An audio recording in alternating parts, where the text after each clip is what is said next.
Parlez-nous un peu de votre dispositif communautaire. Rapprochez-vous un peu plus de... Oui, comme je dis, à la base, on est parti sur le coronavirus, mais à la base, c'était pas sur le coronavirus. C'est un projet qu'on avait, auquel on avait déjà réfléchi avec mes anciens collègues de Santé publique France, et notamment beaucoup avec l'ARS, notamment le service prévention. Et vraiment, l'idée, c'est de... Il en existe des tas, des projets de santé communautaire à travers le monde, avec des noms peut-être un peu différents. Souvent, on identifie ça à personnes précaires, Afrique. Je vous assure, vous pouvez trouver des exemples en Corée du Sud, en Suisse. Il y a des projets comme ça. Et l'idée, c'est vraiment de faire naître une culture de la santé, en fait, par la population qui a, en fait, cette culture santé. À Mayotte, vous pouvez interroger notamment, quand je parlais avec des anciens de l'ARS, notamment, il y avait déjà de la santé communautaire il y a 10-15 ans à Mayotte.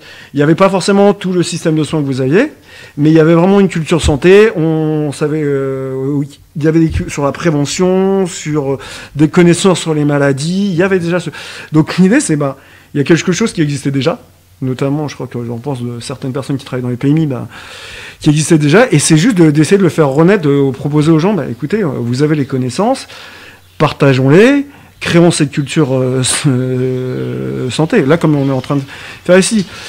Et l'idée, c'est que la population, en fait, il y a une relation, on va dire, comme ça, entre la population et les autorités.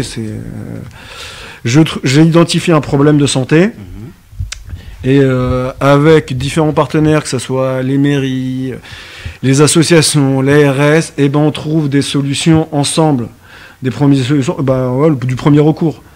Et après, par exemple, je vous donne des exemples, il y a des gens on se trouve sur des gens qui ont une défiance par rapport au système de santé, clairement, l'idée c'est de discuter avec eux, pourquoi, et peut-être les amener dans certains cas, écoutez, là, dans ce cas-là, n'hésitez pas à vous soigner. Si vous avez une plaie infectée, vous savez déjà qu'est-ce qu'il faut faire quand elle est infectée, quand vous avez une plaie, mais si elle s'infecte trop, n'attendez pas 15 ans et allez-y.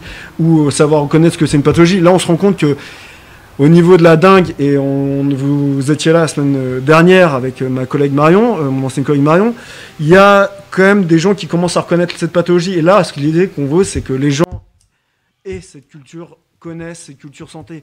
Comme dans certains pays, il y a des gens qui savent quoi faire quand il y a un cyclone, tout seul, et ils n'ont pas besoin qu'on leur dise qu'est-ce qu'il faut faire. Et c'est ça qu'on veut faire, c'est qu'on veut faire naître. Et là, ce qu'on est en train de faire, c'est on intensifie c'est pour ça qu'on fait régulièrement des formations avec nos relais communautaires et qui eux-mêmes discutent avec la population, c'est comment identifier des symptômes, une pathologie. Alors aujourd'hui, vos personnels, le dispositif relais communautaire intervient dans quelle zone dans Mayotte? À la base, le projet, il est initialement créé pour travailler sur le village de Tsingoni. On apprend ça parce que, mine de rien, on n'est pas une grosse asso et on commence sur cette échelle-là et après, on voit si on peut faire plus et avec d'autres partenaires. Donc, en gros, là, l'idée, c'était village de Tsingoni, mais là, je pense qu'on part sur la commune. Donc, sur le village de Tsingoni, on a des animateurs qui ont 3-4 relais communautaires par quartier, qui discutent régulièrement avec eux, qui font des formations avec eux. Et voilà, et après, on voit si on peut avoir des relais communautaires de manière un peu plus ponctuelle sur d'autres zones, comme on en a discuté dans la zone centre, qui eux vont nous dire, écoute, nous on a une alerte, nous on a eu un souci, mais on va en discuter, on va voir s'il n'y a pas un partenaire à droite, à gauche, qui peut prendre justement le relais et vous aider à résoudre le problème. Et toutes ces actions, toutes ces alertes sanitaires, et je pense que ça sera très bien qu'on envoie ça avec certaines équipes de l'ARS, il y a un service qui est dédié à ça, c'est quand on a une alerte, quand on a réussi un peu à minima à l'objectiver, et qu'on alerte, qu'on prenne le temps d'alerter, qu'on développe aussi cette culture d'alerte, notamment alerter l'ARS. Là, sur le Covid, on a des exemples. Là, ça serait bien peut-être de discuter tout à l'heure avec Isaka et Barbara. Elles ont fait, il y a eu une alerte qui a été déclenchée par Isaka, qui est une de nos relais communautaires, sur le quartier de Badjoni. Nous, à l'association, on s'est posé des questions.